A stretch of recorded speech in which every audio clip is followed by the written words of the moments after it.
Bonjour ou bonsoir selon l'heure à laquelle vous nous regardez. Ici Adnan Benchakroun, votre chroniqueur au micro de l'ODJ Média. Aujourd'hui, on va parler d'un sujet qui ressemble à de la science-fiction. Sauf qu'il existe déjà. Imaginez un monde où une seule personne peut créer une entreprise entière avec l'aide d'une intelligence artificielle.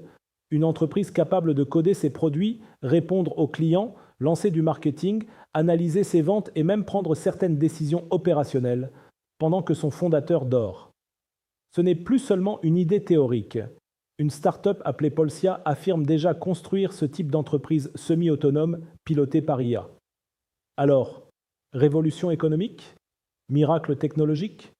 Ou nouvelle illusion vendue par l'industrie de l'intelligence artificielle? Pendant les prochaines minutes, on va entrer dans les coulisses de ce phénomène fascinant. Pas de jargon inutile, pas de discours technomagique. Juste une question simple. Que se passe-t-il quand une intelligence artificielle commence à remplacer non seulement des tâches, mais des entreprises entières?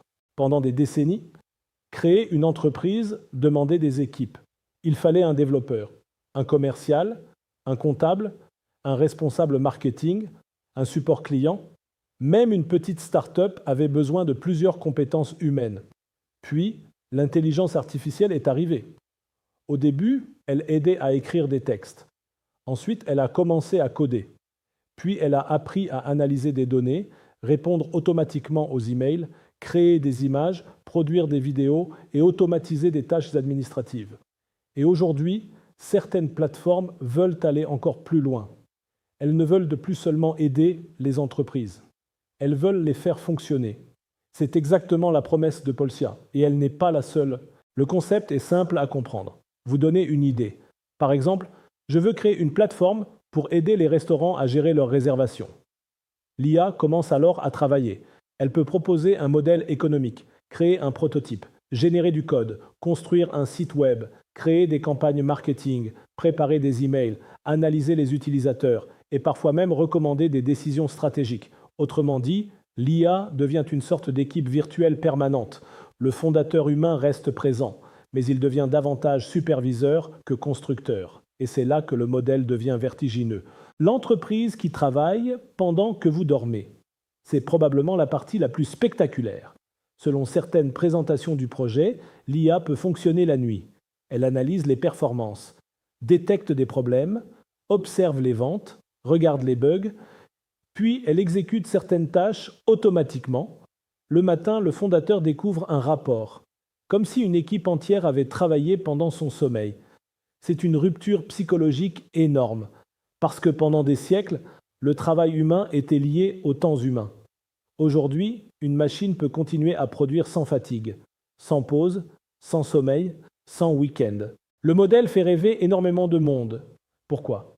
Parce qu'il promet quelque chose d'immense. Une seule personne pourrait gérer plusieurs entreprises en même temps. Avant, cela semblait impossible. Aujourd'hui, certains entrepreneurs imaginent déjà posséder 10 micro-business automatisés. Un outil SaaS, une newsletter, une plateforme de niche, un comparateur, un service automatisé. Le tout géré en grande partie par des agents IA. C'est peut-être le début d'une nouvelle économie, celle des micro-entreprises autonomes. Mais attention aux illusions, et c'est ici que le récit devient plus complexe. Parce que beaucoup de promesses autour de l'IA sont exagérées. Créer une entreprise ne consiste pas seulement à produire du code. Il faut comprendre les clients, gérer les conflits, respecter des lois, sécuriser les données, réparer des erreurs, construire de la confiance. Et ça reste extrêmement humain. Certaines critiques contre Polcia évoquent d'ailleurs des bugs, des promesses incomplètes ou des problèmes opérationnels. Cela rappelle une réalité importante. Une démonstration technologique n'est pas forcément une entreprise solide. Imaginons maintenant un scénario. Une IA lance automatiquement une campagne marketing trompeuse, ou un système automatisé facture mal des clients, ou un algorithme prend une mauvaise décision stratégique. Qui est responsable? Le fondateur? La plateforme? L'IA? Le problème juridique devient immense. Parce qu'une intelligence artificielle ne peut pas être envoyée devant un tribunal.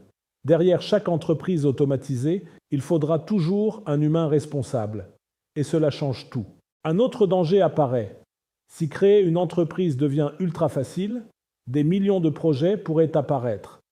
Beaucoup seront médiocres.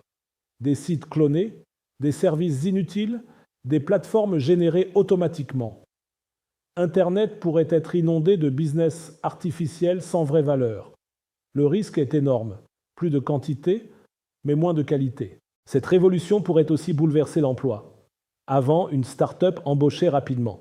Demain, un fondateur pourrait remplacer plusieurs fonctions par des agents IA. Marketing, support client, création de contenu, analyse de données, même certains développeurs juniors. Cela ne signifie pas forcément la disparition totale des emplois, mais cela signifie probablement une transformation brutale. Alors qui va gagner? Probablement ceux qui sauront collaborer avec l'IA, pas ceux qui refusent la technologie, pas ceux qui la glorifient aveuglément, mais ceux qui comprendront comment l'utiliser intelligemment. L'humain pourrait devenir stratège, visionnaire, contrôleur, éditeur, arbitre, et l'IA deviendrait la force d'exécution. Au fond, Polcia n'est peut-être pas le sujet principal. Le vrai sujet, c'est le monde qui arrive. Un monde où les entreprises deviennent plus automatisées, plus légères, plus rapides, mais aussi potentiellement plus fragiles. Parce qu'une entreprise sans humain peut aussi devenir une entreprise sans âme. Imaginez maintenant l'étape suivante. Des IA qui créent automatiquement d'autres entreprises. Puis ces entreprises génèrent des revenus. Puis elles financent d'autres projets IA. Une boucle économique presque autonome. Cela ressemble à de la science-fiction. Mais certaines briques technologiques existent déjà. Et c'est précisément pour cela que ce sujet devient si important. Nous sommes peut-être au début d'un basculement historique. Après l'automatisation des usines, après l'automatisation des services, voici peut-être l'automatisation de l'entreprise elle-même. Mais attention, une entreprise n'est pas seulement une machine à produire de l'argent, c'est aussi une responsabilité humaine, une relation sociale, une vision, une confiance. Et aucune intelligence artificielle ne peut encore remplacer totalement cela. C'était votre chroniqueur Adnan Benchakroun au micro de l'ODJ Média. Je tenais absolument à partager avec vous ce sujet parce qu'il révèle quelque chose de profond. Nous sommes peut-être en train de changer la définition même du mot entreprise. Comme toujours, mes propos ne prétendent pas détenir une vérité absolue.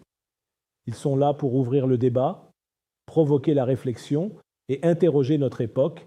Alors dites-moi, seriez-vous prêt à confier votre entreprise à une intelligence artificielle?